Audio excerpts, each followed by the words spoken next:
Gipahigayon kagahapon sa buntag ang pagpang-apod-apod sa mga buhi nga manok ug baboy ngadto sa mga persons who use drugs nga didto kini gipahigayon sa Barangay Bacolod Covered Court. Diin gitambungan kini sa mga city official, Vice Mayor Bibiniri, Konsehal Marcilan Tapayan, City Health Officer Dr. Maria Florin Irog-Irog, sa City Health Office Dr. Lourdes Calyao, sa City Veterinary Office mga barangay kapitan sa 14 ka barangay, din ang mga PIOD sa 14 ka barangay ang midawat sa mga livelihood assistance nga mga manok ug baboy.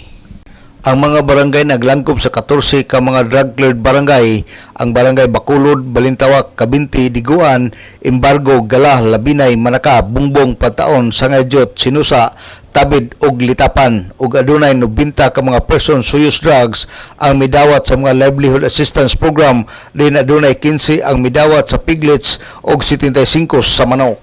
Sa mensahe ni Vice Mayor Bibiniri atol sa programa nga gipahigayon, iyang gipaabot ang pasalamat ngadto sa mga persons who use drugs nga mitahan og nagbag-o sa ilang kaugalingon.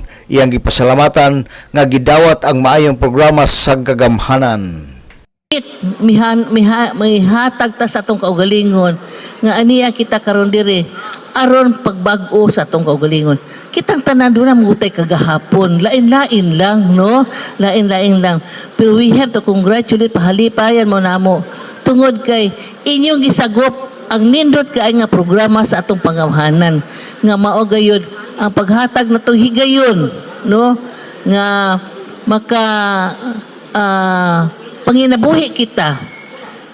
Makapanginabuhi kita nga malipayon o ingon mo usab kanang malinawon, no? Si Osami City Vice Mayor Bibiniri gipasabot ni Dr. Lourdes Calyao sa tanan nga midawat sa manok nga kung makaliwat na muuli og duha ngadto sa gobyerno. Nagpahimangno siya nga kung ang manok maabot na og 4 ka bulan, ibaligya na o kahaihawon ba hinuon kay maalkansi na. Ang nakadawat sa baboy muuli og isa kung makaliwat na kini. Dugang niya nga pahimangno nga dili maglalog og lamaw sa mga baboy kay ang iisip anaa pa wala pa mawala. Sa chicken production moabot gali og mga 4 ka bulan ihaw na. Ay na sige glawog or baligya na. Kay sayang sige taglawog unya dili naman kay na motubo. Baligya gyud. Kay na may uban sayangan mag tanaw-tanaw kay maglingaw maglawog-lawog mabuntag, so dili na siya maayo sa animal production kay mosamot ta ka alkansi ihaw dayon, no, or baligya dayon.